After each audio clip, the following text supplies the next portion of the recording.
All right. Hello, hello. We are back on House and Fata Morgana. I am sure I'm going to be devastated by the end of this stream, but also I don't fully remember what has happened last because it's been like a month and a half since we last played. I am going to apologize really quick. You may hear some background noise. There is a concert going on like a block and a half away. Usually they end about this time, but obviously I don't control them, so I don't know exactly when they're going to stop. So if you hear some like bass in the background, it was shaking my windows earlier. They have actually turned down the volume, which is kind of nice. Um, but yeah, so House and Fata Morgana. Let's do our recap and get into it. Okay, so Michael got news that his dad died, so he figured he can finally come back to the house, but he and Giselle got nervous about returning to the capital. Giselle says she's open to sexual activity with Michael, but he has no problem waiting. He sent letters telling his brothers about Giselle and that he wants to prove he isn't cursed. The house was assailed by an angry mob with torches and arrows that Giselle blames herself for and Michael blames his curse for. They ran to the tower and hid. Oh, that's right, I forgot! Michael died! Michael froze when he heard the witch and told Giselle he fears losing her most, so he wants a chance to save her and shut the door between them while entrusting Giselle's safety to the witch. Michael sacrificed himself while praying to reunite with her in another life, and the church knights executed him despite Giselle's pleas. I forgot about all of this. No! Well, now I'm heartbroken all over again. I feel like I'm going through the stages of grief, like, again, because I just completely forgot. Thanks, ADHD. Let's see. We finally remember being Michael, and now Hotmaid has to tell the rest of what happened after we died in the sixth door. Giselle fell into despair at being in a world without Michael when Morgana revealed her existence to her. Morgana told her that fate alone screwed her over, but Morgana granted his wish to save her by keeping the door closed and refusing any wish to kill her. Morgana offered the reconstruction cycle that Giselle immediately knew meant little without memories.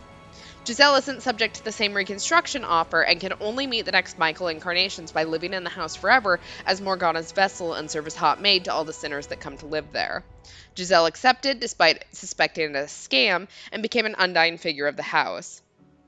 The damaged painting spurred to her and ink splattered on Michael's letters when she tried to read them, and Morgana spent every day taunting her about Michael. By the year 1200, she lost count of years. By 1300, she started to forget having been human, and by 1400, she lost her energy. As centuries passed, her love persisted despite her fading memory. In 1591, Morgana awoke her to serving the flaxen-haired family and meeting Hayden Rhodes, which, if you remember correctly, the first door was the Rhodes family, and this is the grandfather that, if I remember correctly, we found out died having sex. I can't remember whether that was actually canon or whether that was a joke that we made, but it's real to me now. He trained her to be a proper maid. She obliquely recalled Michael, but grew accustomed to the happiness of Rose Manor. That's right. So we are pre the first door. Oh, this is gonna kill me. This is just going to be so depressing. And you know what? Let's get into this. I got this. I can make it through. I think. If I cry on stream, don't hold it against me.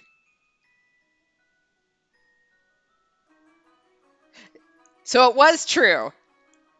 It was Mel's idea of flirting. Mel didn't have a clue how to flirt, and you know what? Like, more power to him. But yeah. Okay. So Hayden seemed to be in high spirits that day.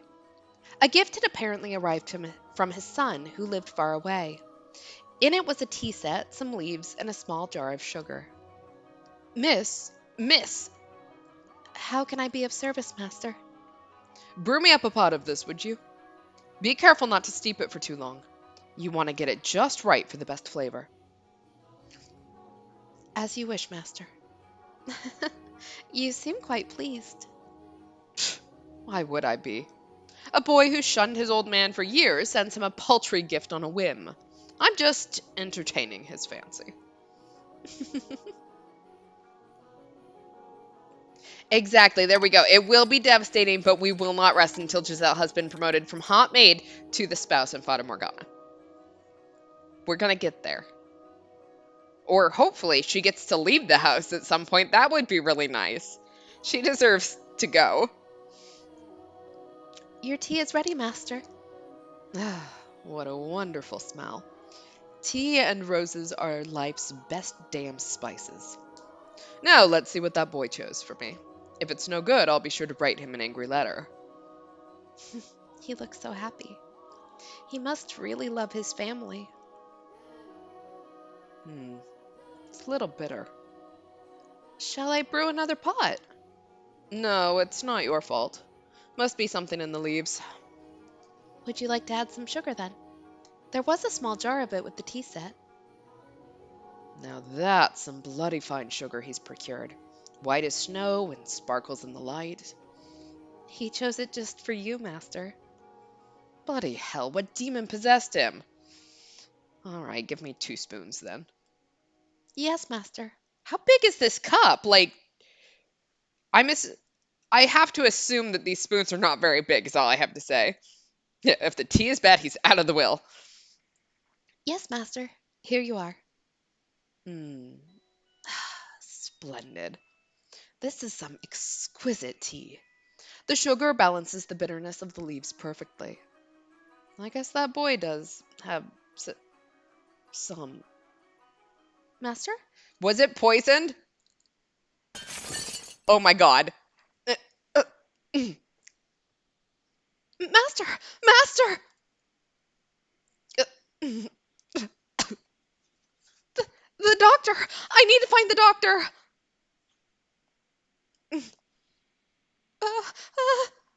Water! I'll get you some water right away. So please, please hang in there. If this is how he actually died, I'm going to be so disappointed. Thanks to the quick treatment provided by his personal physician, Hayden survived, but he didn't make it out with much more than his life. He was permanently bedridden by the affair. Evidently, the sugar I had put in his tea had contained poison, which had done irreparable damage to his nerves and muscles. This is why you don't have that much sugar in your tea. Like, that would have been so sweet. Most of his body was completely immobile, except for his left arm. So I think the son is cut out of the will at this point, or at least I would cut him out of the will. I don't know. Why does this house have poison? I don't know. Oh. Can I bring you something? Some water? I've had more than my fill of water. You don't need to wait on me hand and foot. That face says you need to distract yourself by working. I remember what I told you. A noble family's servants must always act with elegance and grace. You must always maintain your composure. But how can you expect me to remain composed? If I had only examined the sugar more thoroughly. You never would have noticed, young lady. I examined the sugar and didn't see a bloody thing wrong with it. He was damn crafty, that's for sure. Why would he do this? This does indeed explain why he was in bed when he died. Apparently, that wasn't Mel flirting, that was just Mel actually telling the truth and none of us believing him. So, his inheritance, I presume. Something must have come up and he needed money quickly. That's no reason to poison your own father. Blood is nothing but an obstacle to ambition. Or maybe he just hated me. How could anyone possibly hate you? Perhaps that could be said of the me you know. But when you live as long as I have, you're bound to make an enemy or two. Mine just happened to be my son. I was planning to give him everything anyway. He didn't have to do this. It all would have been his. Master, killing me doesn't accomplish anything. But I guess it doesn't much matter.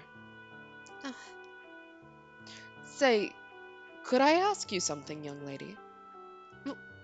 What can I do for you? I don't want it to get out that Hayden Rhodes was poisoned. So, could you tell people that I passed away peacefully with a beautiful nurse tending to my every need? Y- you're not dead yet! Please don't talk like that! You're scaring me! No stammering. But I'm not saying it'll happen immediately, but I am an old man, and one day you'll wake up and I'll be gone. This is about my own pride, not my son. The last thing I want to go out with a black it, the last thing I want is to go out with a black spot on my name. Tell me you'll do this, Giselle. He's never said my name before. As you wish. Thank you. You're a peculiar girl. You know, sometimes you seem greener than the leaves in summer, and sometimes you seem like you've seen 12 kinds of hell. And every so often, you seem not of this world. I. Your skin is pale, your hands cold as ice. At one point, I thought you might be Death himself. But I was wrong about that. You have too big a heart to be Death. You care too much. You must be carrying a very heavy cross on your back. I. What am I supposed to do? I don't want to lose you, Lord Hayden. I don't want to lose this life. You have someone, don't you, young lady? Someone you're dying to meet again? I- yes, but I, I don't know anymore. I don't know how long I'm supposed to keep waiting. If something doesn't happen soon, I don't think I can hold myself together much longer. I was so close to breaking down, and it was you who kept me on my feet. I'm sure you've tried to remain strong plenty of times. So I'll give you some different advice. A trick for when you think you're losing hold of yourself. Build a cocoon. A cocoon? A sturdy shell to keep your weak inner self safe. This world has no interest in protecting you, only swallowing you whole. So you mustn't readily expose your true self. You build a cocoon, and you play the role you need to play. That way, the real you will remain unharmed. Which is how we got Hot Maid. I get it, I get it. Yeah, and if you spread gossip that the conjugal visits were one of the services the Hot Maid gave me as I died, I wouldn't mind that. Like, literally, if that is what that rumor came from, Giselle, what exactly did you tell people? It's not pleasant to hide yourself like that, but it's better than letting the world crush you. But a word of warning, if you spend too long in the cocoon, the real you is liable to disappear forever. You'll be swallowed up by your own protective shell. I hope you find whoever it is before it's too late. Now, I think I'll get some sleep. All this talking's worn me out. Uh, as you wish. Good night, Master. See you in the morning. Aye. See you in the morning, young lady.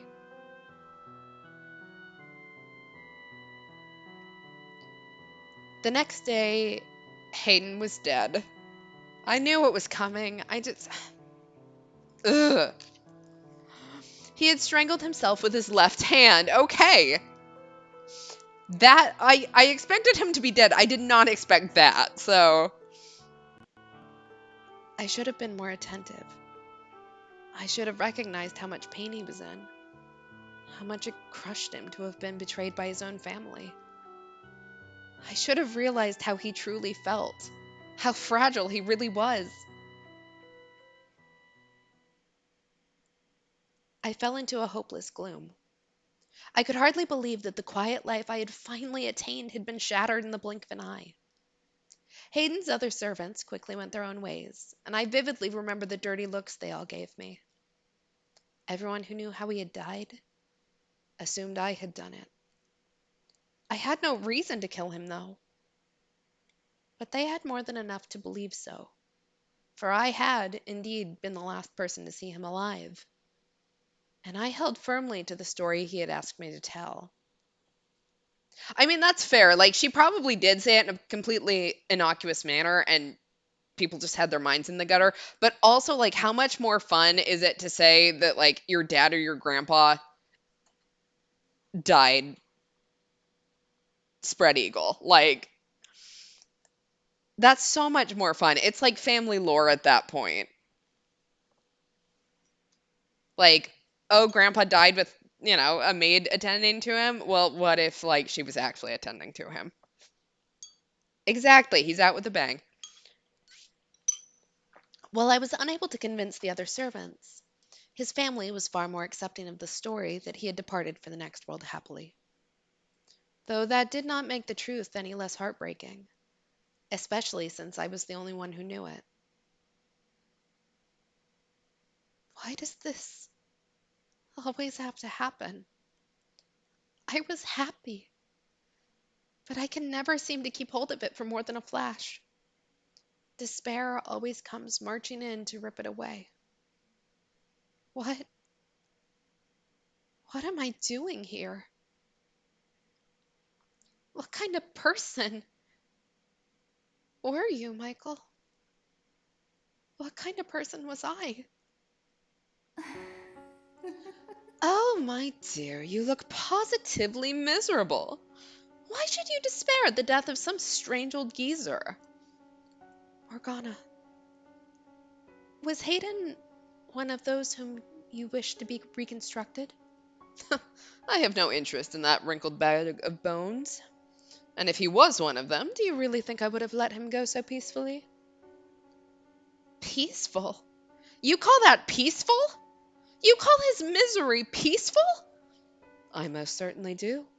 And since you do not seem to understand this, the pain of death lasts but an instant. The worst torture can only be inflicted upon the living. Setting two loved ones against each other, manipulating one into taking the other's life, and then forcing him to live with that. The stage hasn't even been set yet, my dear. And you would have me play a part in that? Indeed. You agreed to accompany me. You are here to be my guide, and you're doing a wonderful job of it so far. I I haven't done anything. Oh, but you killed that old man, did you not? Thanks to you, my wish is one step closer to fruition. What what do you what do you mean I killed Hayden? You mean to claim that you didn't? Tell me, who was it that put the poisoned sugar in his tea? No, no, I didn't mean to. Your intentions are irrelevant. Everything moves along the path forged by my wish, and you shall continue to follow its will. You know what? I'm done feeling like this. I don't want anyone else to go through what Hayden did. And what are you going to do about it? I. I'm done listening to you. Without me, you have no influence over this world. Oh? So I'll die. I'll take my own life right here and now. I grabbed a nearby knife and held the tip against my breast. My hands were shaking, my heart pounding. My whole body was racked with terror, but I could have sworn I heard Morgana gasp. This was her one weakness, I thought. What are you thinking? Don't do this, Giselle. Don't be foolish. Put the knife down right now. I. I'm done. Trusting anything you say. Giselle, put the knife down. I've missed you so very much, Michael. I've wanted nothing more than to see you again. But if my being Morgana's guide is going to cause other people suffering, then I can't. It's all over, Morgana. Ooh. Ah, huh? There's no blood? Not even pain. Why?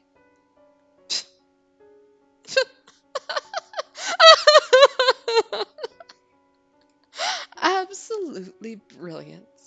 I told you not to be foolish, but you just wouldn't listen to me. Such a silly girl.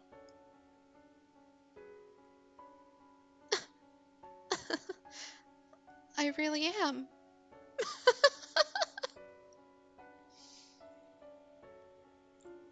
I couldn't even die if I wanted to.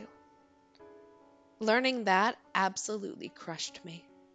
My backup plan, the one escape route I had thought available to me, had been ripped away. My spirit crumbled, and I felt myself sinking into a vast darkness. I began losing my grip on myself, which is when I recalled Hayden's advice: build a cocoon. It was the only option I had left, my final chance at protecting myself. Although ultimately, I was unsuccessful in that endeavor, as you know. But by that point, my mind and spirit had all but been lost, eroded away by the years of solitude, the witch's whispers, the brief glimmer of happiness, and the eternal, boundless darkness it had left me in. It was in that moment that all light drained from my eyes, and it was in that moment that the maid was born. There we go. We have to think of a way to annoy Morgana so she'll hate the prospect of being with us for eternity. Like, this is clearly, you just have to, like, outsmart her. Oh, dearest Mel, come over here. There are so many beautiful flowers. Now, Nellie, there's no need to run. You're going to fall, and you can't say I didn't warn you. Hello. I've never seen you before. Are you the new maid? Good afternoon, Lady Nellie. That is correct. It is an honor to serve you. Oh, did you do all this? I did not. The garden was your grandfather, Lord Hayden's work. Wow. Is grandfather a wizard? Perhaps he was. I'm sure he would be delighted to know that you like it. Did grandfather like flowers? Yes, he loved them quite dearly. Wow, I love flowers too. I've never seen a garden with so many pretty flowers. Did you know this kind of flower is called a rose? Just like our name. Why, yes, they do sound alike. And like the flowers, you are also a very sweet little girl. Say, what's your favorite color of rose? I like all colors. But you don't like any the most? Oh, that's too bad. My favorite is pink. Pink roses are so pretty. Indeed they are. Ah, geez, there you... Oh, wrong person. Um, you're a wizard, Nellie. Geez, there you are, Nellie. Oh, my apologies. Please don't mind my sister. Not at all. We were having the most wonderful time. That's good. I imagine we'll be seeing each other around, so it's a pleasure to... Dearest Mel, let's see what the inside's like. Mother says I have my very own room. Slow down, Nellie. I beg your pardon. The inseparable siblings ran off towards the mansion, hand in hand. It was a heartwarming sight.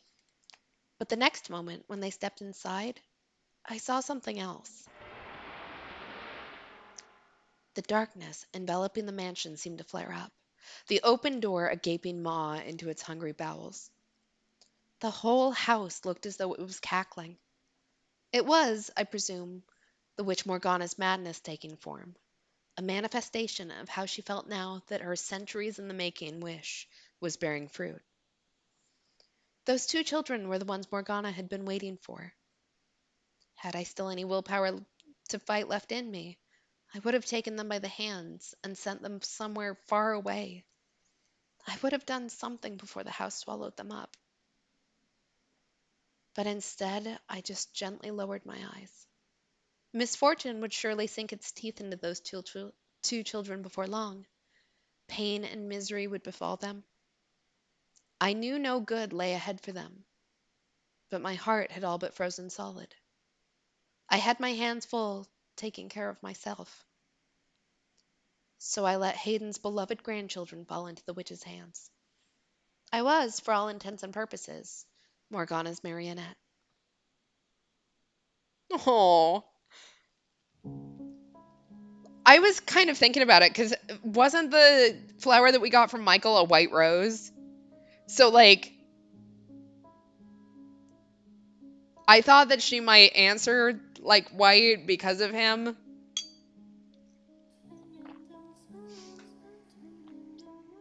I don't know. I'm devastated.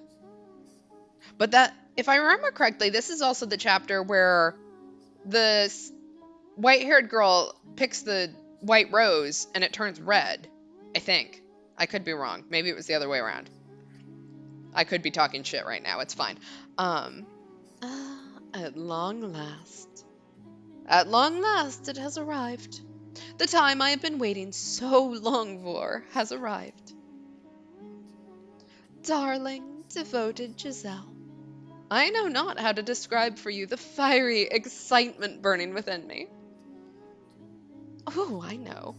I can tell you my story. Tell you exactly what that mild-mannered little boy once did. You'll be open to listening now, won't you, my dear? And you'll surely understand that I am doing nothing wrong. Because you're my ally, my trusty servant. You and I, we live in the same world.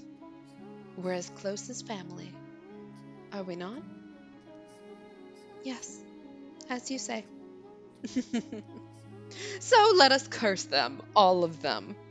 Let us inflict a pain worse than physical torture on them. Let us put their souls on the rack for all eternity. Curse them, make them suffer, curse them. Now listen carefully, Giselle. This is a tale of wicked men and my curse upon them. The witch spat her curses for some time, the bile overflowing from her words, the pure, unadulterated hatred brimming within, consumed me more than the horrifying things they described. She was brutally honest, each word a carefully sharpened blade of animosity. How much bitterness did you have to carry inside you to become like her? How long did you have to feel nothing but hatred to become like her? I felt like if I left my guard down, I would be consumed by her enmity. It would become mine, and I would grow to despise them myself. All the while, I kept my mind on one single thing. That is, what was left of my mind, locked away inside a shell of my own creation. It was that solitary truth that allowed me to hold on to my human emotions, to continue believing.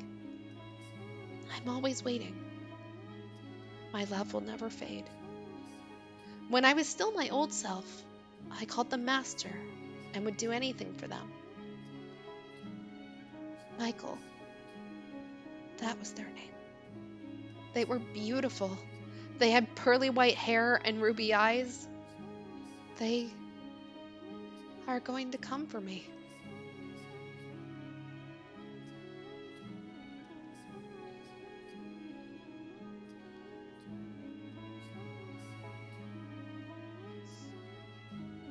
They deserved to be happy. I'm so depressed right now. Michael, all I can remember about you is your name, your glassy white skin, your fiery red eyes, and your snow-colored hair. Nothing else.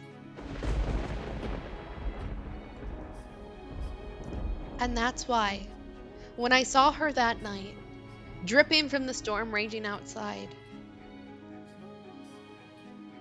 I thought, you're finally here.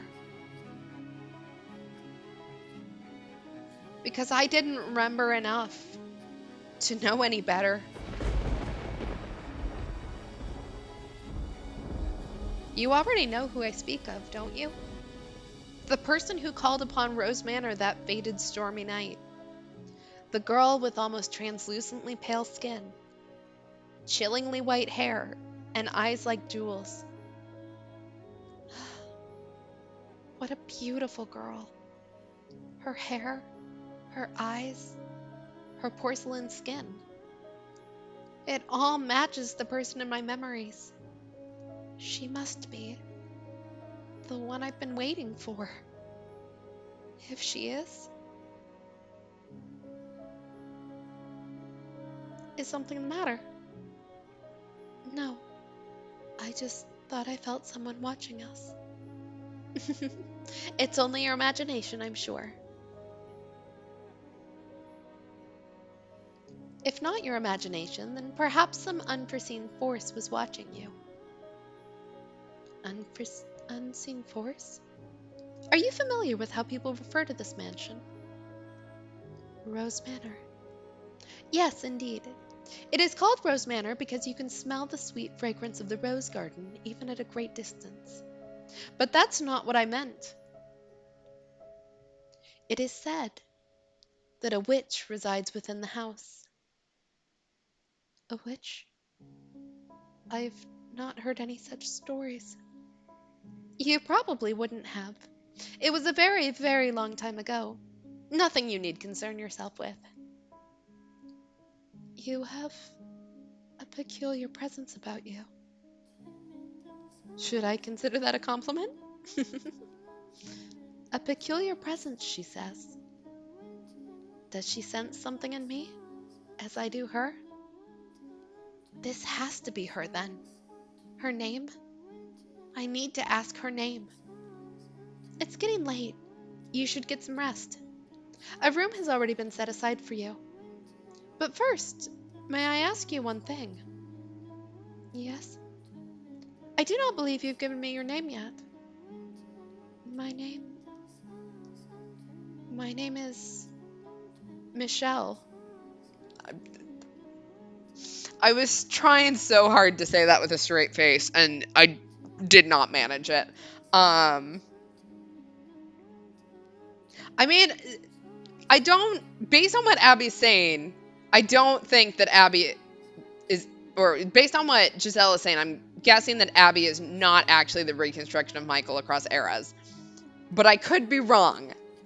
I have been wrong before, so. I knew it. You are the one. What? You're the one I've been waiting for. I have endured so much in anticipation of this moment, so that I could reunite with you. Um, you came to this place to see me again, did you not? Held tight to those wonderful memories until you could make it back to me. I never gave up hope. Okay. I understand why Giselle is doing this, because obviously she's waited for so long for this, but also that would be so much stranger danger, like, all at once. Yeah, see, that's what I'm guessing, is that this is actually Morgana pretending to be Michael just to screw with Giselle. Because the thing is that my guess is that all of our protagonists have been variations of Michael. Just keep getting reincarnated. And so every time Abby has stepped in, she tears them apart. I never gave up hope. I always believed, and I hope you'll praise me for that. And I ask you to please say my name. To please make me... I don't know anything about you. I'm sorry. You seem to be confusing me for someone. We've never met before now. You jest. You are Michael, are you not? Then is my name, yes. Okay, so it was supposed to be pronounced Michelle. In case, so I've been pronouncing it wrong the whole time. But it's a fairly common name. Surely you're confusing me with... That cannot be. That white hair, white skin, those red eyes? And that name. The name of the Archangel. Everything about you is the same. How can you say you're not my Michelle? Please, Michelle. Remember, for me. Stay away from me.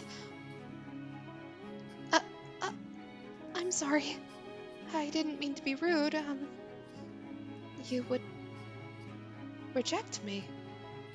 I'm so sorry. I honestly don't know you. Do you care nothing anymore for the time we spent together? We have not spent any time together. You would deny everything? I'm sorry. I see. I see. So, you feel nothing for me anymore. You do not need to see it to say anything. I understand. You are feeling a great deal of disgust towards me. I don't know about disgust, but like, again, stranger danger right now. No, or perhaps it is fear. Yes, you were always so kind. You would not easily allow yourself to succumb to hatred. I understand. Please forget everything I've said. Who are you? I am... I am but a simple maid, nothing more.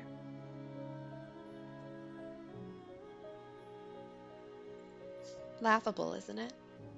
I no longer recognized Michelle as anything more than a concept. Man or woman, elderly or infant, as long as they had white hair, red eyes, and the right name, they were you.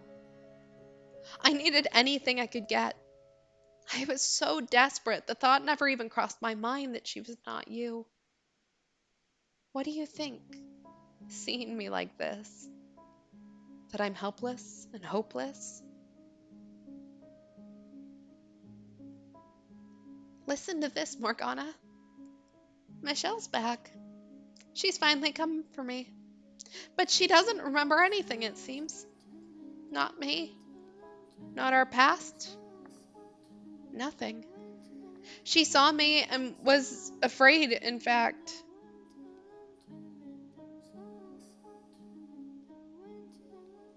That's an interesting thought. I was kind of thinking about it when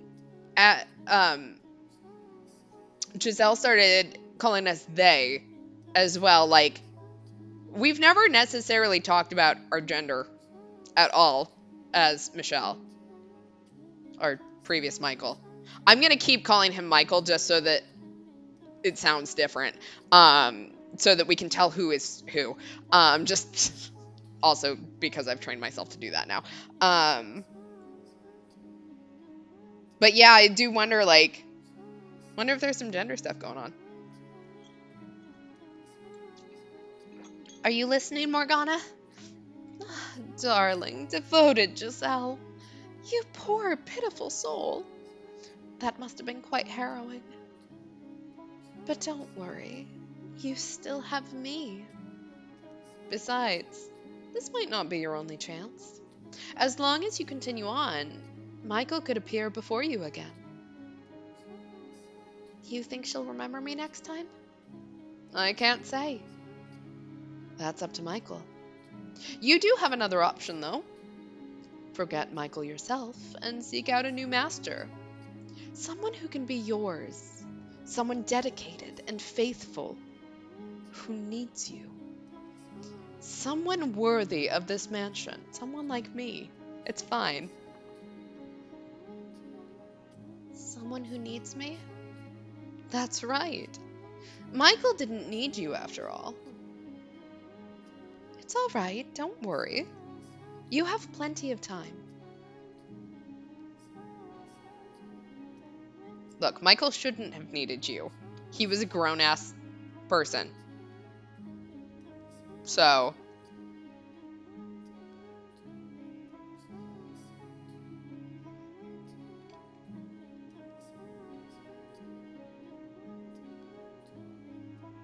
and we get to watch that. Actually, somewhat creepy romance now that I think back on it. Poor Nellie, getting jealous.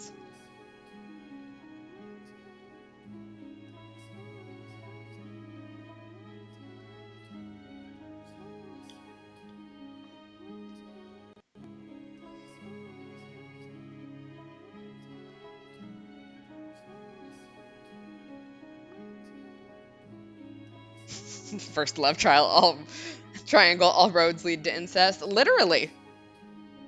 Like, it works on multiple levels. I love that joke.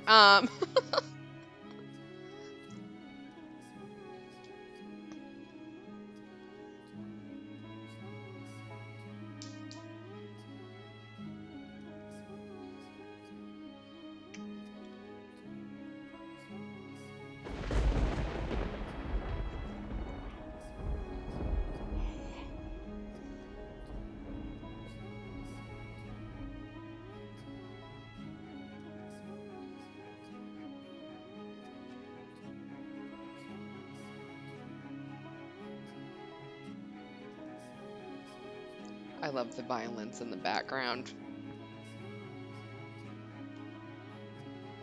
And Mel loses everything. So every love triangle that Abby ends up in, Hot Maid is off to the side watching and wishing she were in it. I mean, yeah, kind of. So,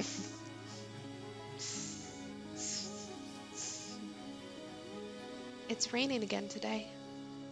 I kind of wonder what happened to him after he fled from the mansion.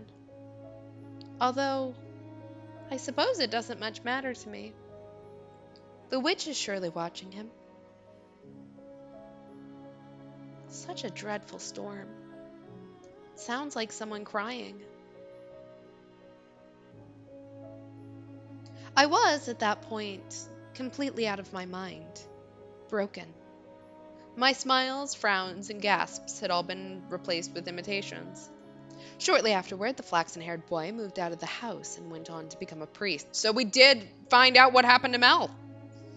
The girl fell ill a few years later, her disease eventually taking her life.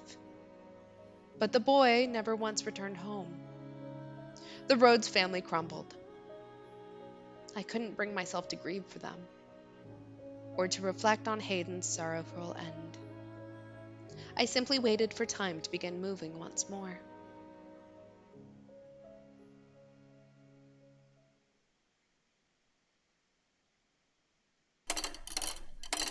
All right, off to 1707.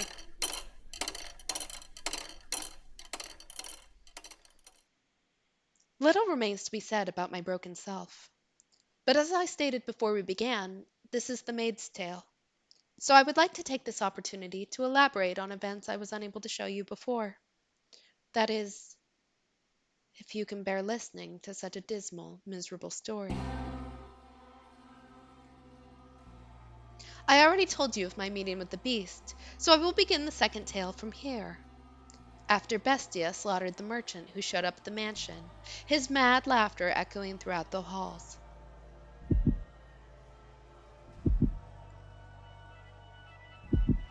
Yeah, he's doing some laughing that I'm not gonna do to save my voice and also not have my neighbors call the cops. But um,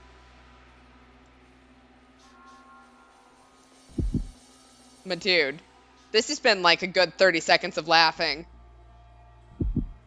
I'd say you need to talk to someone about that, but there's other things you probably actually need to talk to people about, if I'm being completely honest. Yukimasa was more than a little fucked up, so. Hey, did you hear that? Did you hear his screams? I don't remember what my voice was for Yukimasa. I apologize. He said it was a monster.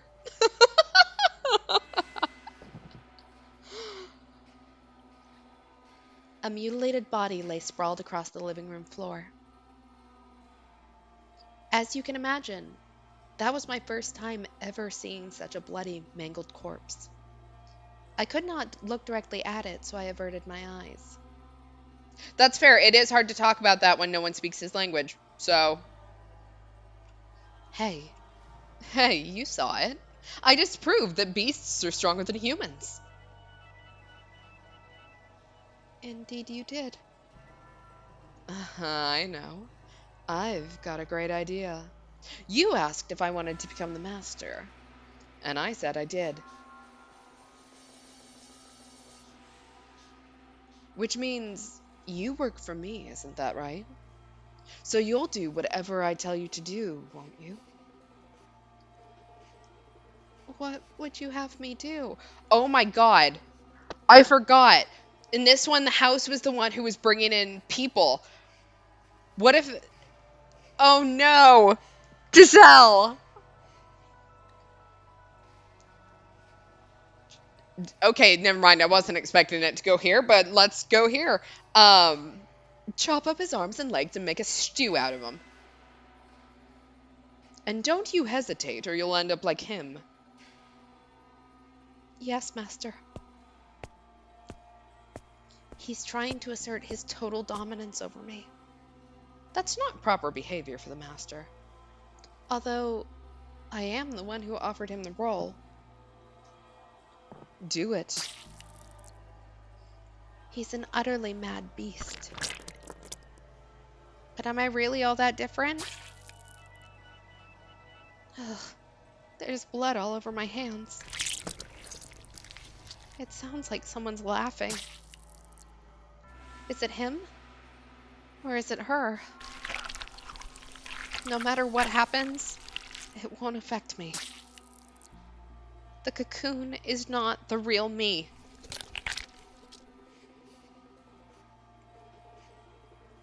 Sweeney Yukimasa, the demon bestia of Fleet Street. I was looking down at what could only be described as a pile of human debris. I had done this, but that fact did not register with me. I felt nothing at all. Not regret, not anger, not sorrow or despair. Put it on the fire. He said he traded in spices. That should give him a very unique flavor. How am I supposed to work with this? I was, quite simply, Puzzled. No one had ever made such a request of me in my hundreds of years at the mansion. That's all I was. Puzzled. But he interpreted it as hesitation or fear. So he grabbed me by the shoulder. Oi! Knocked me to the floor. Oh, That's our wife. Leave her alone. and skewered me with that curious blade of his.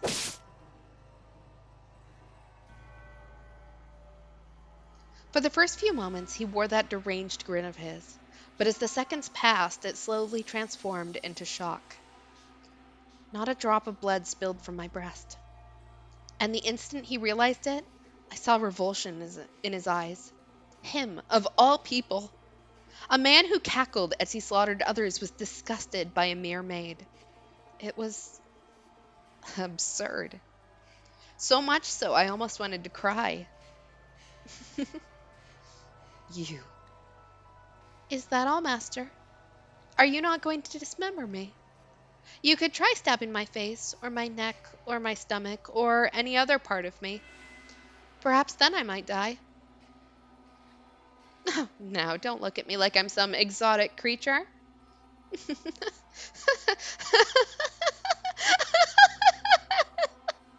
Stop that. Quit laughing. Why should I? My only distinctive feature is my smile. I have nothing else. My hands are covered in blood, but I can still smile. It's ridiculous. I get it now. You're the witch, aren't you? I see. Only monsters ever had a place here. Every so often I hear a woman's voice in my head. That's you, isn't it? You're the witch.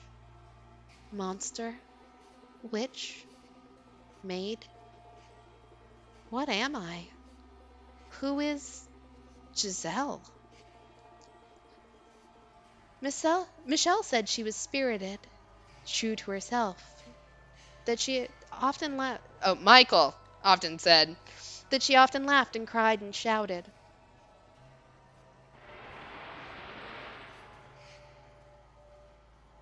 Did you really have to stab me in the titty? But I don't know anyone like that. I'm just a maid, nothing more than a servant. The woman's voice he had said he heard was probably the real witch's, but I had no interest in that. I almost would have preferred not having to think about anything at all. Nothing would cause me to waver if my head was empty. A world without joy or sorrow sounds quite wonderful. But nothing ever went the way I planned. For the white-haired girl, whom I thought I would never see again, appeared before me once more. Yeah, it felt like stabbing an obese rat. Oh my god. Ah. I was quite nearly in a panic. Beneath my perfectly practiced smile was a veritable storm of emotions. Faint hope flared up within my shell. Perhaps this time Michael would remember me. But that hope was, unsurprisingly, in vain.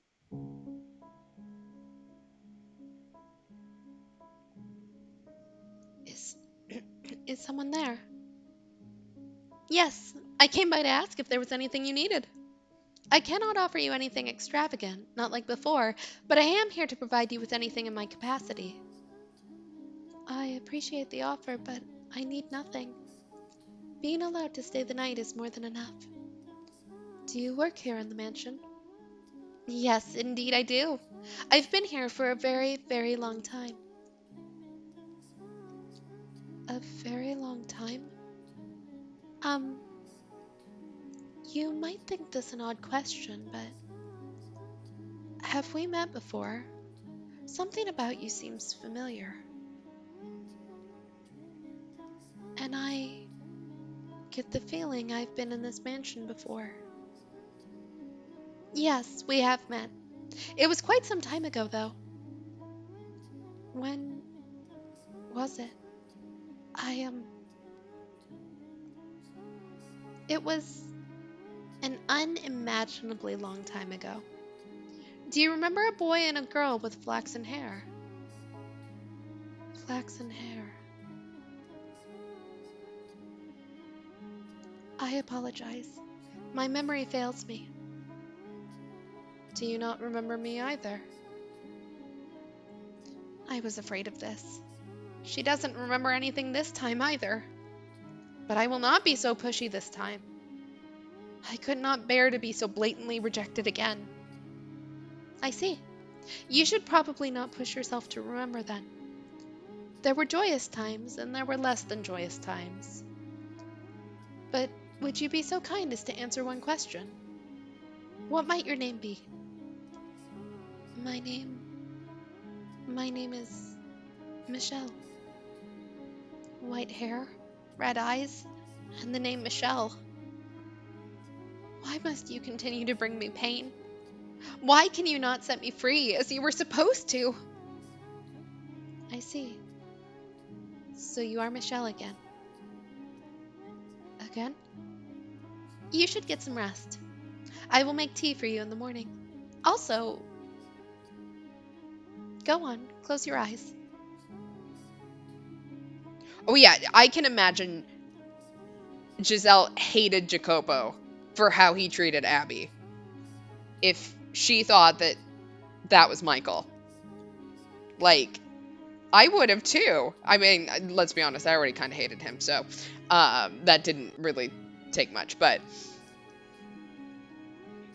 The white-haired girl lay so quietly in her bed I could not tell whether she was asleep or awake. Even the sound of her breathing was too faint to hear. Standing over her, looking down at her, the locked-away despair and wails of lamentation I thought myself no longer capable of came bubbling back to the surface. But can you honestly blame me? I had been waiting for Michael for so long. She was the one thing holding me up. She was the only thing keeping my broken self from falling apart completely. Yet she claimed not to remember me. Did you pity her, having to go through tragedy after tragedy? But every time she showed up, she said she didn't know me, bringing me more and more grief. I had been waiting for hundreds of years, waiting for her for so long. My mind slipping away with every passing day, waiting and waiting and wait. Uh, mm, my apologies. I have to be careful or I'll slip back to what I was then. If you weren't here holding my hand now, Tell me, you are Michael, aren't you? That's a relief to hear. Yes, thank you. I'm all right. Do you think I'm as muddled as I feel? Let us return to the tale then. You don't know what it feels like. You don't know how much it hurts for someone you've waited so long for to say that they don't know you. You have no idea how much it crushes me. Rather than feel like this anymore, maybe I should just end it all with my own hands. I reached my hands out towards her slender neck. I was not an especially strong woman, but I thought even I would be able to suffocate her with relative ease. She was blind at that, so she wouldn't be able to run.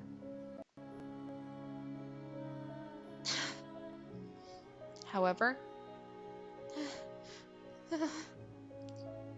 that was one thing I could not bring myself to do. I can't. I can't do it.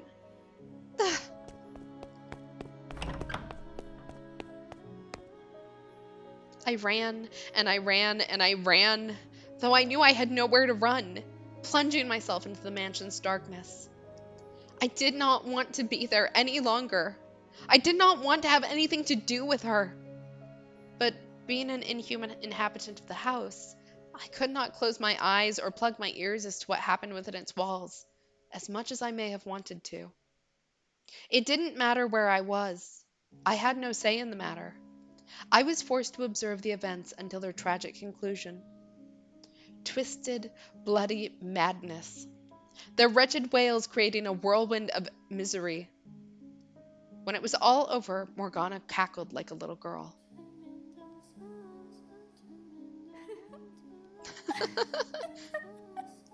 I'll let her laugh. Go on, you have a laugh too, my dear. There's nothing in the world better than this. He was a beast through and through. And what a fool he was to think he could become human. I love it. He destroyed everything he had with his own hands, and then couldn't even manage to mourn for it. Quite the unfortunate fate, wouldn't you say? Go on, laugh with me. Laugh with me, my darling, devoted Giselle.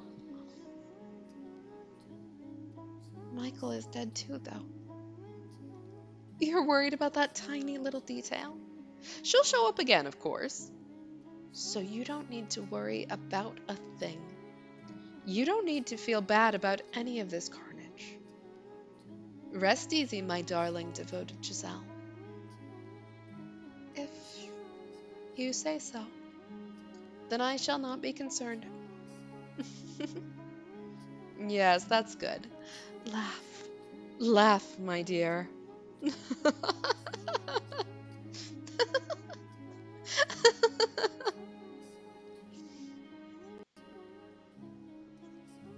Yeah, when she's not in the house, Morgana's out having tea parties with Kakia and Mary. Like that is the vibe. All right, on to 1863. This is Jacopo, I think. I apologize for making you listen to my dreadful stories for so long. You must be quite weary of them by now. But worry not, for this is the final one. And despite being the end, it is neither dramatic nor exciting. It was a single phrase, the most insignificant of things, that caused me to completely lose myself and forget I had, long ago, been the woman called Giselle. There was no malice in it. It was but a simple greeting. Do you remember how the first time she arrived, Michael said that I had a peculiar presence about me? She felt there was something between us. And the second time, she said something about me seemed familiar. She did not remember why, but her soul recognized the bonds we shared. So I assumed that the next time she showed up, she would feel something even stronger, or perhaps even have her memories. I forgot how much of a bop like the music from this door was. Um, Despite having been let down again and again, I still held on to the faintest glimmer of hope. But when she appeared, she was someone else's wife. hey, hey, head maid, get out here. I'm right here, sir. Is something the matter? I figured you should get to know her as soon as possible, since you'll be spending a lot of time looking after her. Hmm? Hey, get out here. Christ, there's not a goddamn confident bone in your body, is there? Uh, I. I'm sorry. I'll be right out.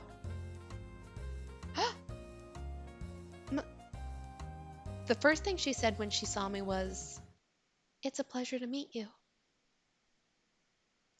It's a pleasure to meet you. What had I spent all that time waiting for? It was all for naught. It was all meaningless. In this era, she felt nothing at all for me. In retrospect, it makes enough sense. But for me at the time, that was the end.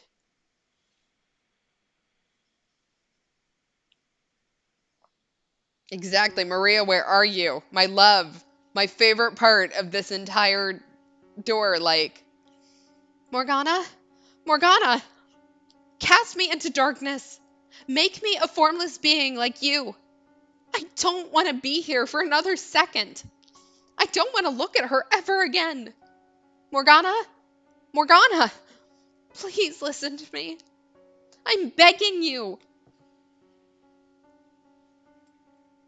now, what's the matter, my dear?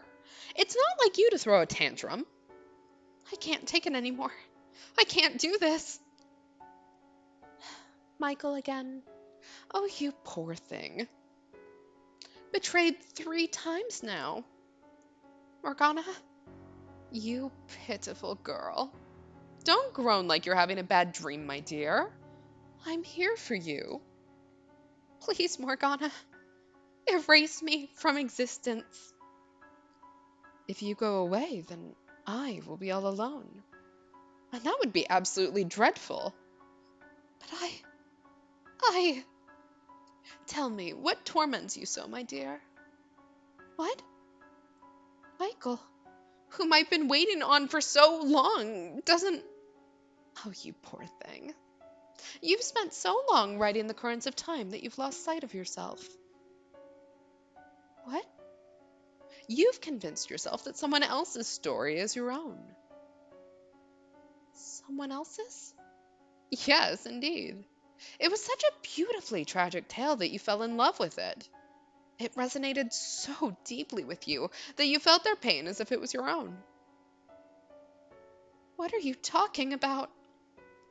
I wanted to tell you, my dear, but you were so convinced that it actually happened to you that I couldn't bring myself to take it away.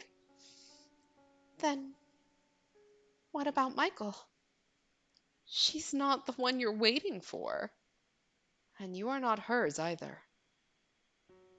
Then, what about Giselle? That's not your name. Then, who am I? Who are you? It's a very silly question. You are this mansion's cursed witch. I'm the witch? That you are. You are both the maid and the witch. But how? Do you truly believe that someone who has eternal life, who doesn't bleed when they're cut, and who can smile no matter what happens to her, isn't a witch? How much of this Giselle's memories do you actually possess, my dear? How clearly can you remember her life? You can't, can you? You don't know what kind of story Giselle and Michael wove. And you wouldn't, because you were merely an onlooker. Much like you are now for this present tale. And by contrast, how much of the witch's story do you know? You should know it very well. Yes, but that's because you. No, my telling it to you is not the reason. The details are rooted deep within your memory. Okay, bye. Um, then I'm. That's right. You are the cursed witch Morgana. But you. I am you. You split into two because you refused to accept who you were. Think about it. Have I ever shown myself to you? Have I ever shown myself to anybody? That's why. I am. I am the witch. That you are.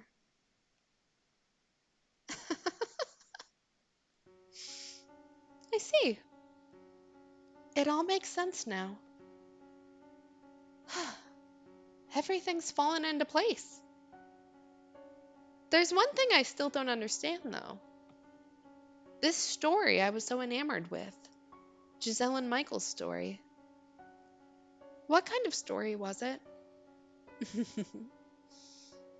I would be glad to tell you. You look like you're ready to know the truth.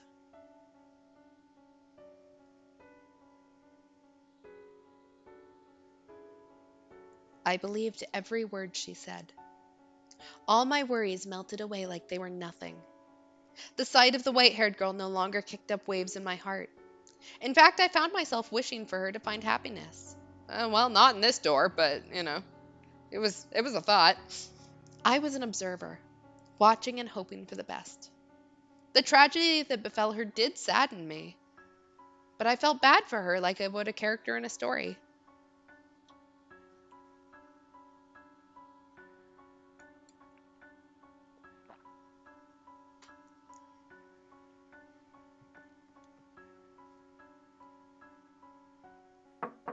I brought you your medicine, Master. Thank you. Just set it down over there. Yes? What are you staring at? My apologies. I was simply musing about how much time has passed. I can hardly believe it's been 40 years since you were a bright young businessman. And you haven't aged a day. Why, thank you. I am a witch after all. Well, I don't much care what you are. You could be the Grim Reaper for all I care. You still work harder than anyone else. May I ask you a question, Master? What is it? Why have you not returned to your homeland? I thought it was a place quite dear to you. I can't wait for her. Back there. Do you still believe she will return? To a degree, I understand how difficult it can be to wait. Though for me, waiting now brings more joy than pain. With your lifespan, Master, it will be the pain that wins out. Perhaps you should consider letting go? Tell me, was her name really Michelle? Why, yes, it most certainly was. But why would you ask such a thing? Have you forgotten your own wife's name? You've waited so long that it would seem, like me, some part of you has begun to break down. You poor, poor man. You know, you look a whole lot more pitiful than me. Oh my. Yeah, also, I kind of killed Maria, and her family's probably not happy about that, so, Oh, there you are. What has you in such a flurry, my dear? You are a noble servant. It, you are a noble servant. You must maintain your composure at all times. But the master. What about him?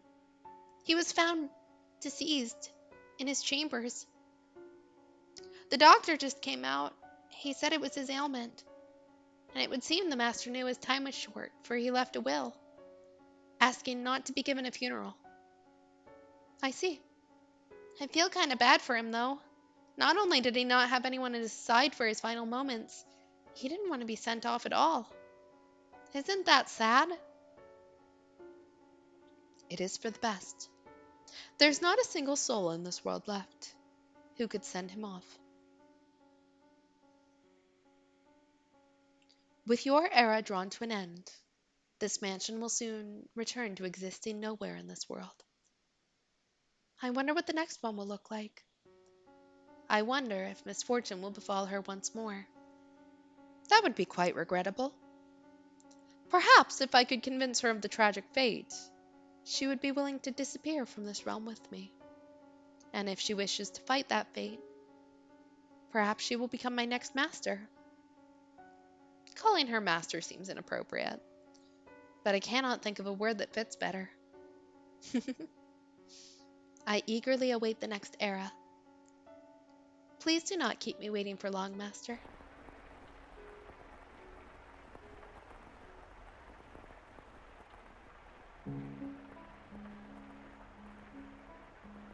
Time pressed onward, and then, at long last, you arrived.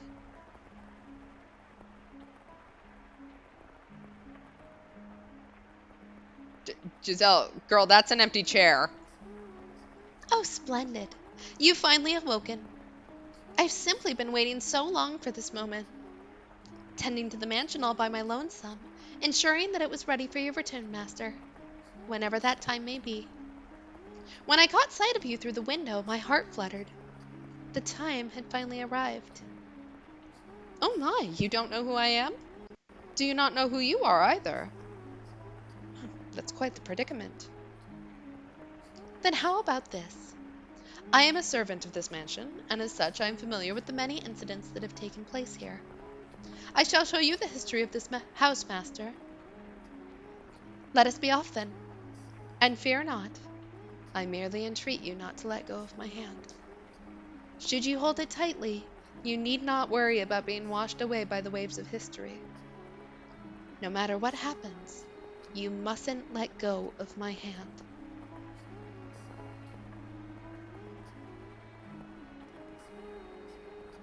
Oh, do we exist now? We're just a shadow. No matter what happens, no matter what you see, never again let go of this hand.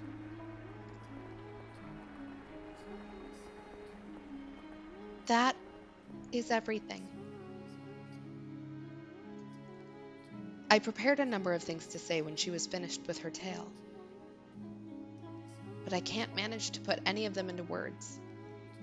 I almost hate myself for thinking it would be so easy, for letting myself hope I could simply pull her back to her old self, accept whatever had happened to her, take her hand in mine, and that would solve everything. The truth is so much worse than I imagined, so much more harrowing. She was subjected to not only her own terrible fate, but every single one of this house's tragedies. The tales she told me are things she witnessed with her own eyes. How can I possibly blame her for forgetting me, for forgetting herself, after so many hundreds of years? No, I should be... Why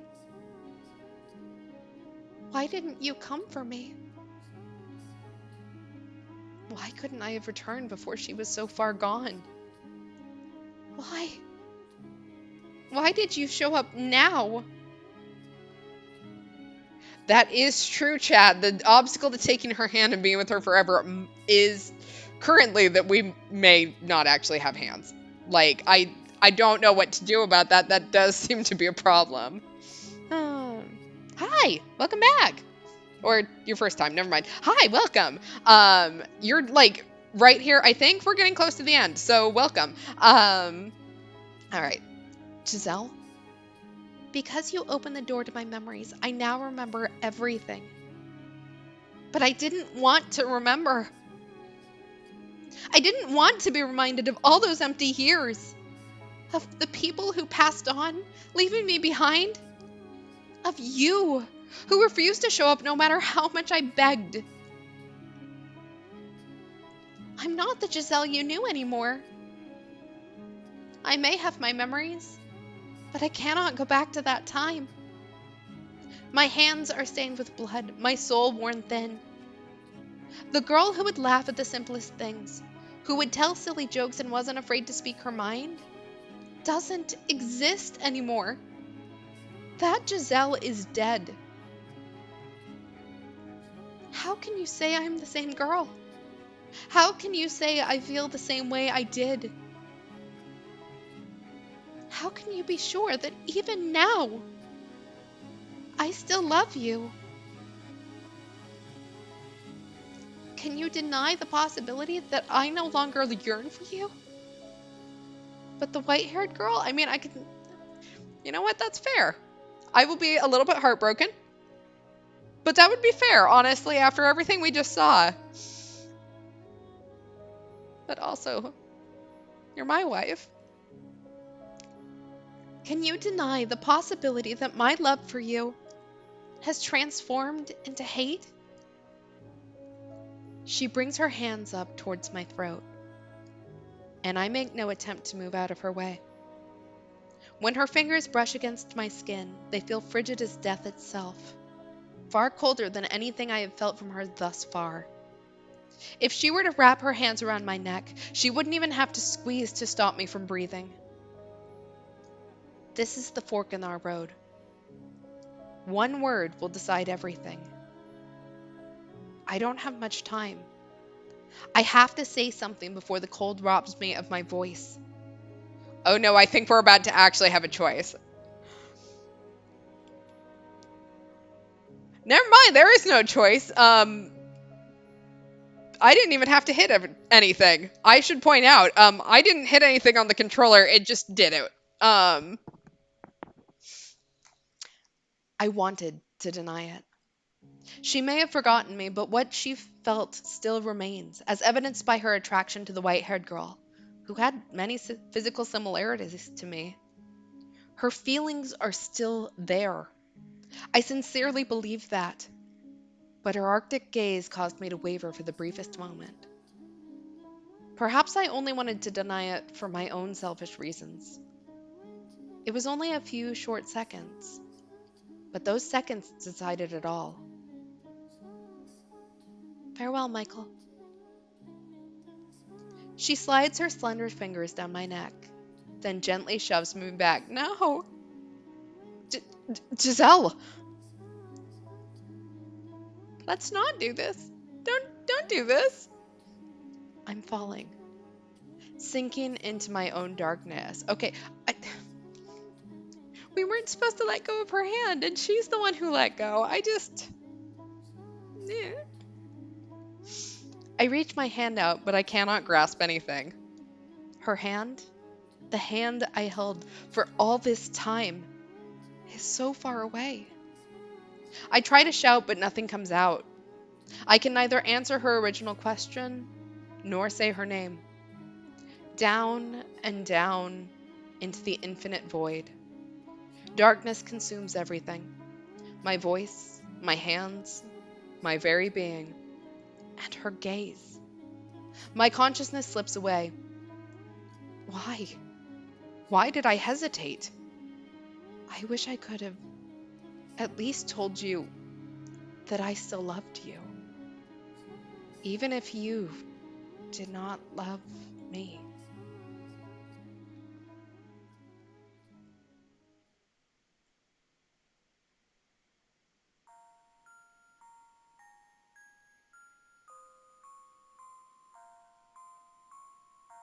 Are you sure you really wanted to let him go? Yes, I'm sure. I see. I don't think I'll ever understand. If you hate someone, you should chain them down and torture them for all eternity. It was the perfect opportunity to trap his soul. I do not hate him. Oh, is that so, my dear? After everything you said, I simply assumed. I could never come to hate him. I could never want to see him dead or tortured. Uh-huh. Then why did you say what you did? I don't think you would understand. Probably not. I'm not particularly interested in understanding either. It doesn't matter what happened in the interim.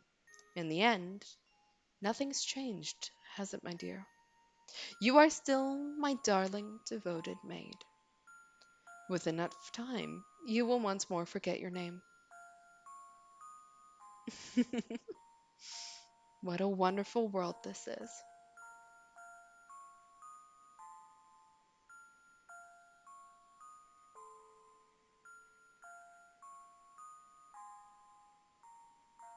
Okay, so we hit an ending.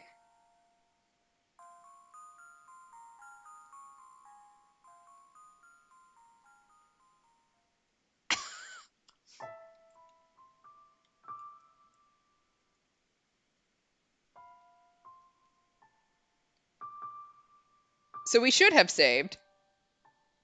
Oh, lovely. So we're only halfway done. I guess we do. Let's see what we've got on our ending list really quick. Okay, so we have the first 4 endings. Do we start again? We can always reload. Okay, I think we do need... Oops, that's not what I meant to do.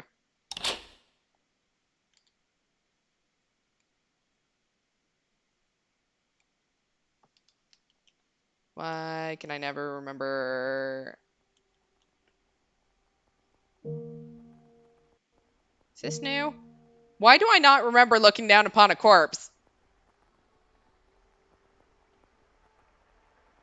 My own corpse. I think maybe this is different.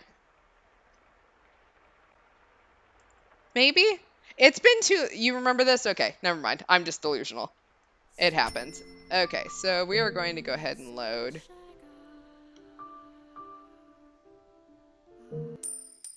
And we're just going to... I know there's a skip button on one of these. So hi, how is everyone?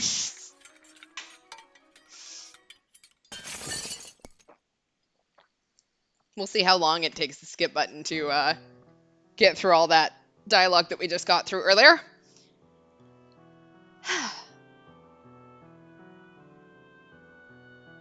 I'm just devastated. How could she? I mean, I know how she could. Like, yeah, we should probably save it each door just in case.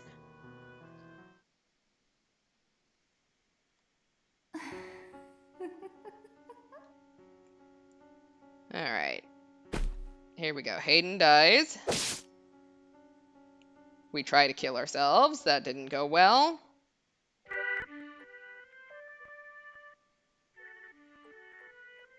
First door. It is so sad just how all of these ended.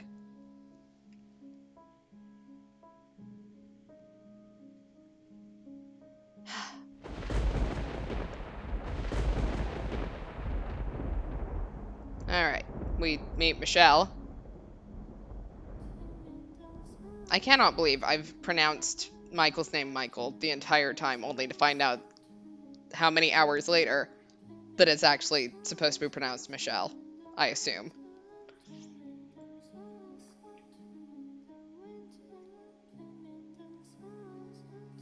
I have to give you credit for that, chat. You did ask me if that's how it should be pronounced. I'm just stubborn. It happens.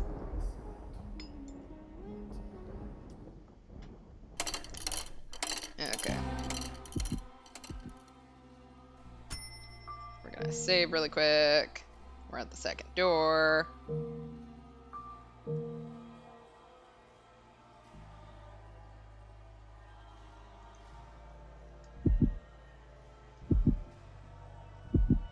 This one went pretty fast if I remember correctly, but I could be wrong.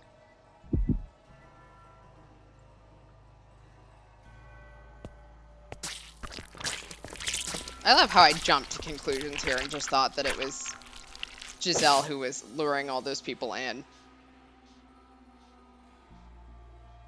It kind of made it worse than it was. It's okay, though.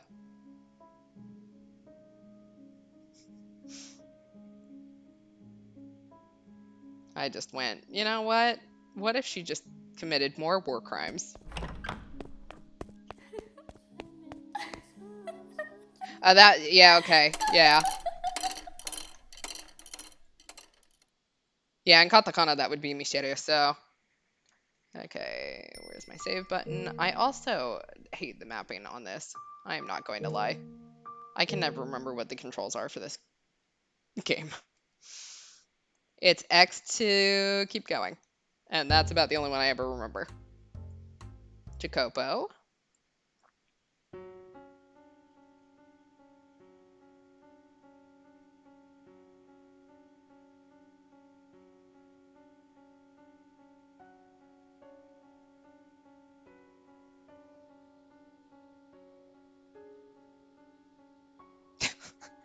Yeah, you're not wrong. Our type is murderers, and that was immediately. Look, I just assume that if we enjoy a character, it's just because they are probably a murderer.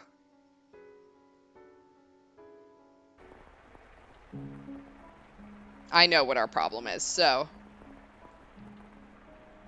Okay. So, let's see if anything changes this time, and we are going to save here, because we are close enough to it.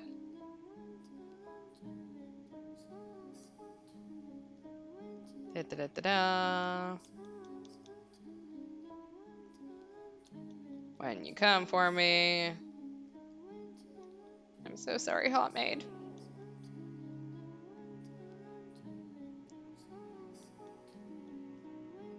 I didn't. I'm mad at myself for not reincarnating more.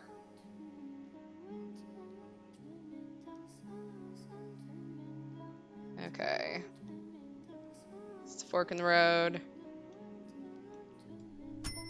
We're gonna save once more now that I know where the option is. You would think that I'm just really worried about answering this properly, and I actually am. Okay.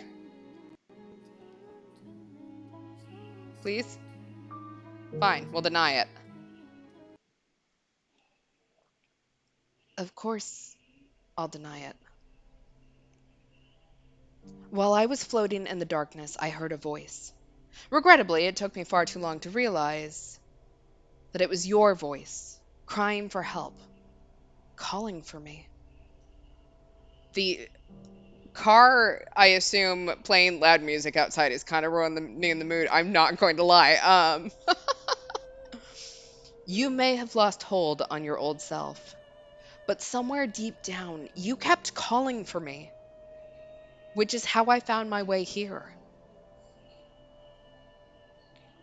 I refuse to believe that isn't real. I refuse to stomp on a love that survived for hundreds of years. By all means, hate me. If that's how you feel, that's how you feel. I don't care if you spit bile at me for the rest of eternity. I will not let go of this hand. Because you asked me not to. I could kill you. Right now. If that's what you want, then go right ahead. But I'll fight you with all I've got. Giselle? I've missed you too much to lose you again. Aw. I don't care if it makes you despise me. I don't care if you think I'm being inconsiderate. I want to save you. But, but I am not the Giselle you once knew. I'm an abomination. My mind and body are twisted beyond recognition. I'm a disgusting monster. The woman you fell in love with does not exist anymore. So just forget about me. You are the one who should be saved, set free from me. You look the same to me. Your manner of speaking, your temperament, your physical appearance may all have changed. But you are still the same Giselle I love. You, you should have never done anything for a foolish girl like me. You gave your life to save mine, and I hated you for that. I never once considered how you felt, those knives pointing their blades at you, or what drove you to allow me to live. I should have, but I didn't. I was the one who trusted the witch, and yet I complained when you never showed up. I unfairly resented you for it. I I'm a horribly self-centered person. Girl, you have had like hundreds of years to suffer. You're not self-centered. That's called survival. Ah. Yeah, Giselle, when your face twisted into a spiral, we said, oh no, she's even hotter. You don't even have to worry.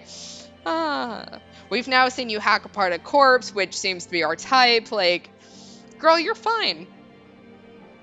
I don't know if our bar is really high or really low, but it's somewhere. You would be so much better off with someone pure and unburdened with all this nasty suspicion and doubt and animosity. Well, also, if I don't deny it and don't go for you, I also die. So, you know. You would be so much happier with someone like her. Giselle, you've been paying attention, haven't you? You were there for all the tales I told you, for everything that has happened up to this moment. So you should know just how loathsome a woman I am. Too weak to even keep herself together. Again, you have done it for hundreds of years. I can't keep it together sometimes for the entire week. Like, you're fine, girl. Our bar is hidden somewhere that only the most depraved can find. I hate that you're right. No, Giselle. I'm nothing compared to her. Giselle. See? You haven't changed one bit. You still get louder and louder the more you lose your temper. I. Why do you feel the need to compare yourself to her? B- because she's a better match for you. Giselle,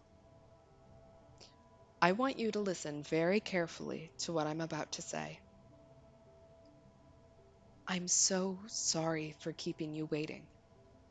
And I want you to believe me when I say that I dearly missed you from the bottom of my heart. I wanted you back, and that has not changed. I, I, believe me, I love you.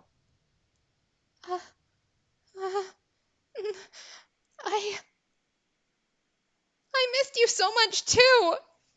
Oh. Can we have a hug? Like, something? That is true. Every time we ran into Abby, we did actually pick Hot Maid over Abby, despite the fact that Hot Maid we did not even know was an option at that point. Uh, we have tried to flirt with Giselle since the beginning of the game. Ah. She leaps into my arms, and she's just as cold as ever. Her warmth-deprived body feels like the embodiment of all my mistakes. I wrap my arms around her, and I'm immediately filled with unparalleled relief.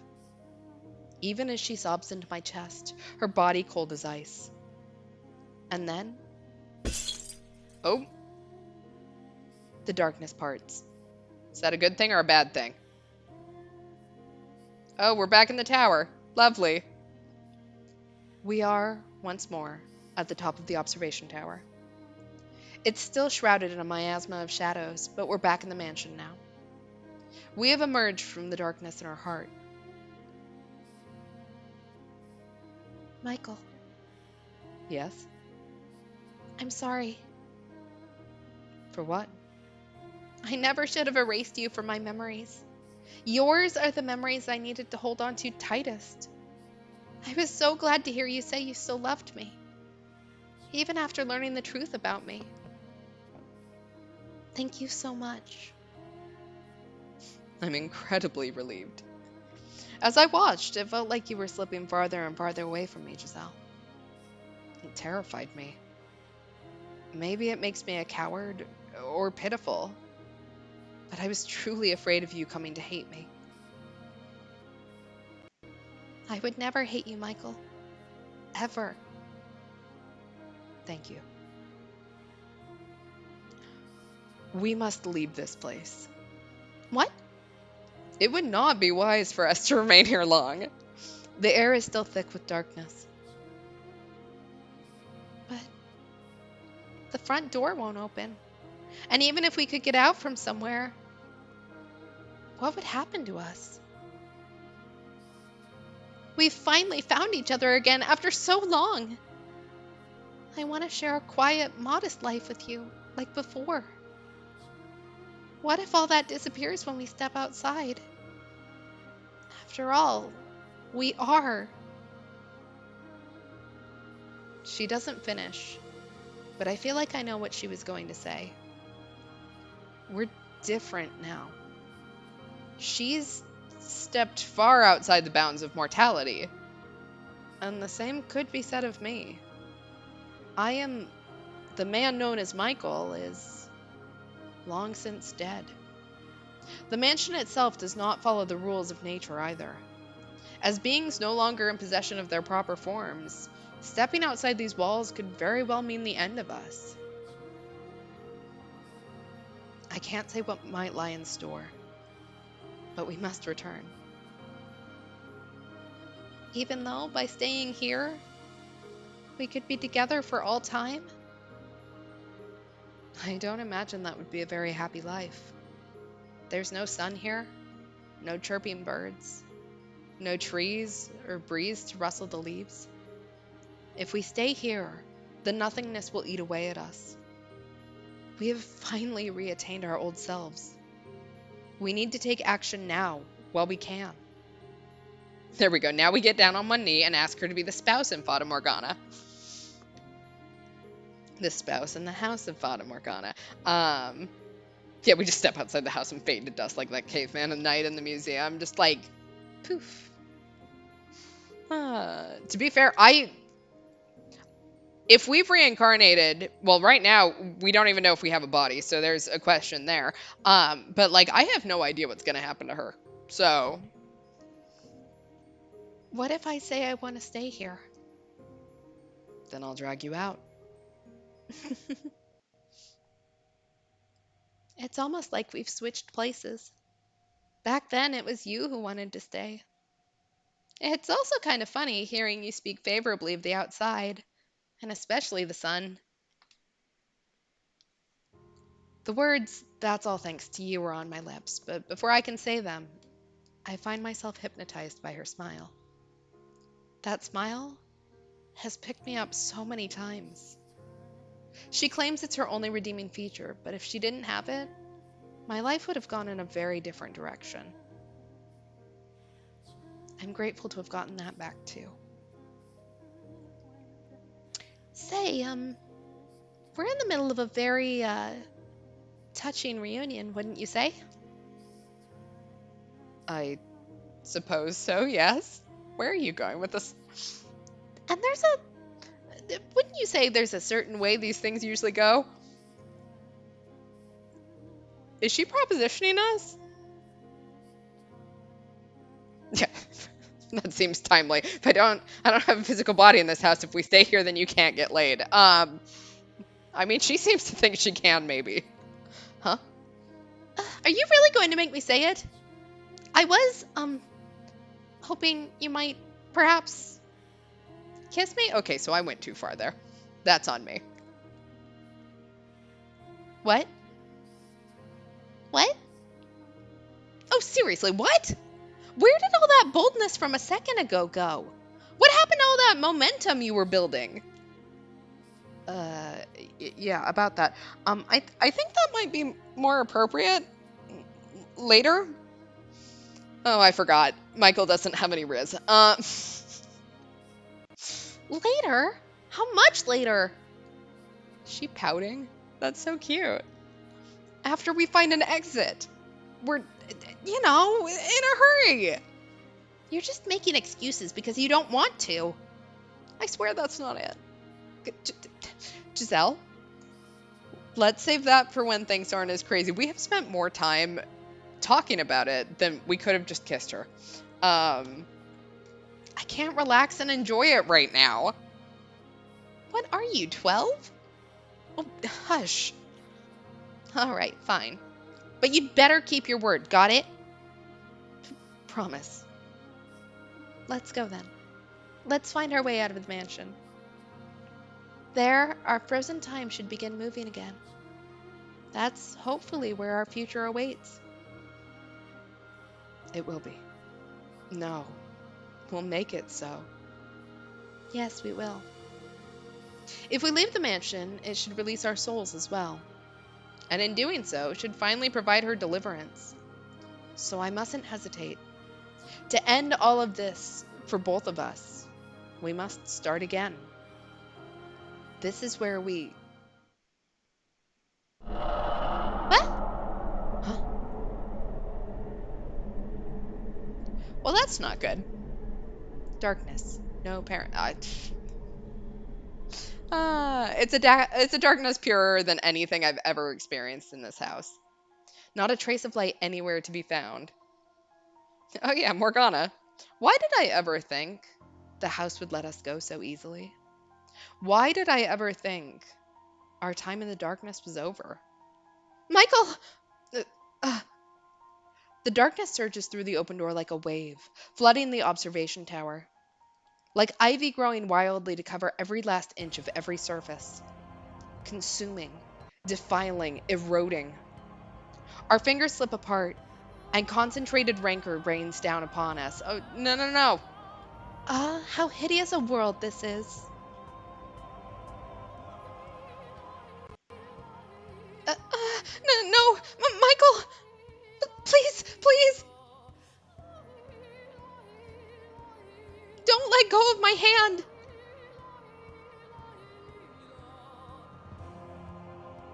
Why is her shirt suddenly open?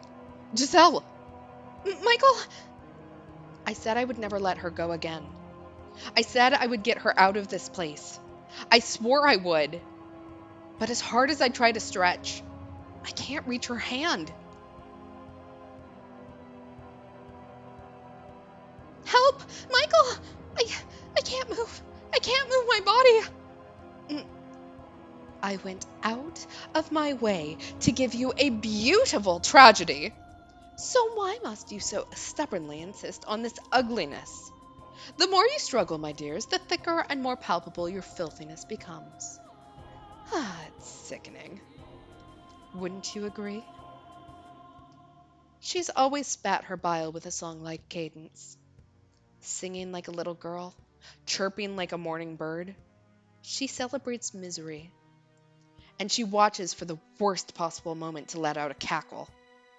Morgana. Yeah, I don't know why suddenly, like, her maid, I mean, there's another hand now. So, there's, like, this weird spectral hand. So that's why. Morgana's just real fucked up, is what I'm getting. I swear you two are hopeless. I pity you. I give you my deepest Condolences. I can talk really good. Let go! Let me go! Don't take me away from him! Giselle! The darkness seeping into her grew thicker by the moment. And its black tendrils weren't just wrapped around her, but me as well. Stop this, Morgana. Let her go. Wow. Nothing more original. I need a devoted puppet to protect this mansion for me. So I can't give her up. Not even at your request. Besides, why should I give back something you threw away? Something you abandoned again and again. What are you talking about? You still haven't figured it out, my dear?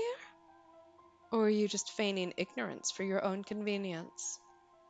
You always did like to withhold anything that might prove disadvantageous. Michael? Giselle, give me your hand. Reach harder. Reach as hard as you can. Grab my hand. I can't do it. It's like I'm tied up. I can't move at all. She's right there. She waited so many hundreds of years for me, finally managing to reclaim herself. And she's right there. So why can't my hand go any farther? Why can't I reach her wrist, her hand, or even a strand of her flowing hair? Why can't I get her back again? Michael!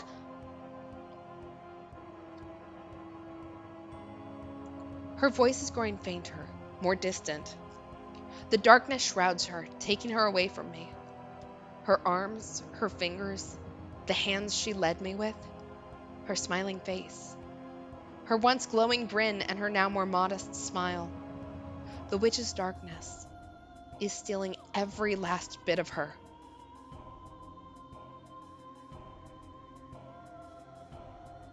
Michael.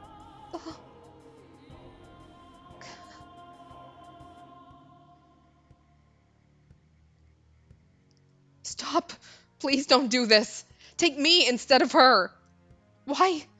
Why does it have to be her? Why her? Morgana!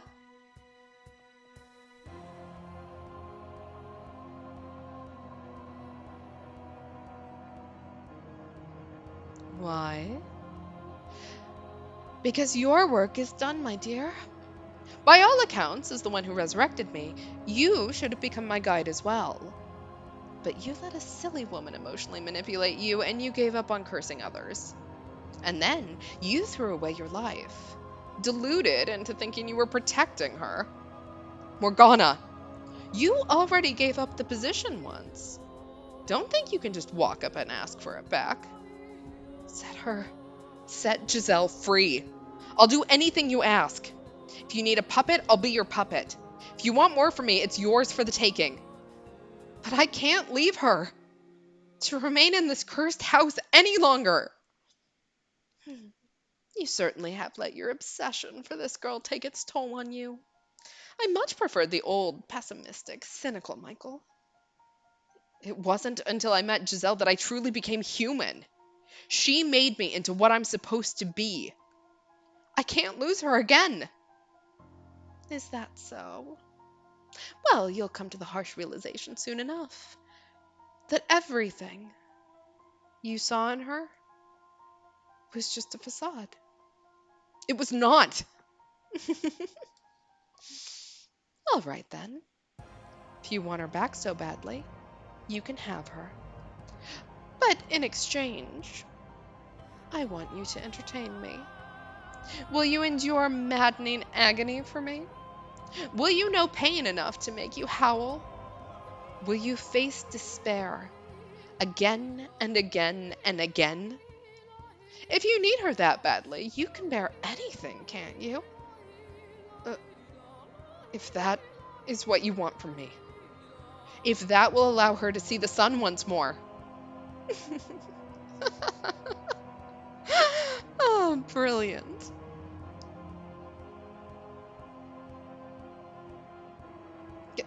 Wait, Morgana!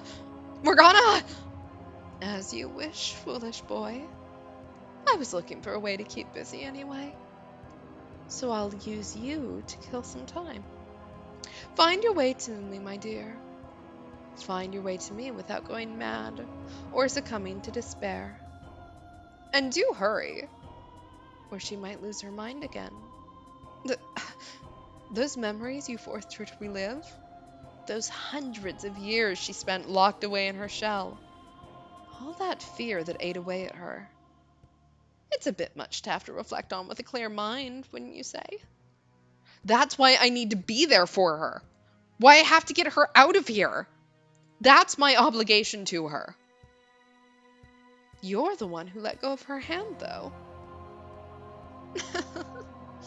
You can put a broken cup back together, but the slightest tap in the wrong place will shatter it again. Morgana.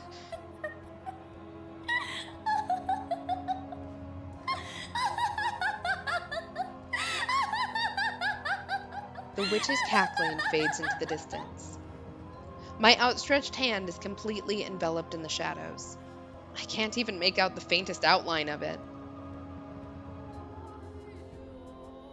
And I can't tell if I'm sinking, floating, being pushed along some invisible stream, or falling with incredible speed. My eyes are open, but they can detect nothing. The complete lack of sound is almost painful.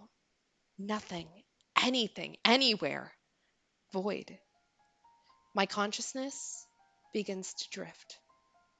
Vague remnants of the feeling of her hand in mine are my only link to reality, my one and only landmark. Giselle. I must get her back. She waited, enduring for hundreds, no, almost 1,000 years.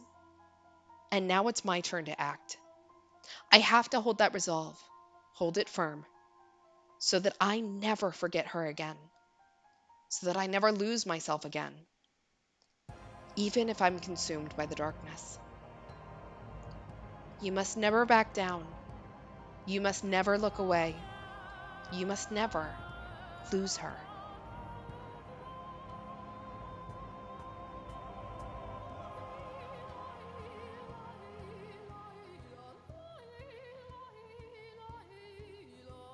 All right, the house in Fata Morgana. The story behind the story. Okay, we're literally like halfway through. Um, and I think this is actually a decent place to end. So, yeah, there we go.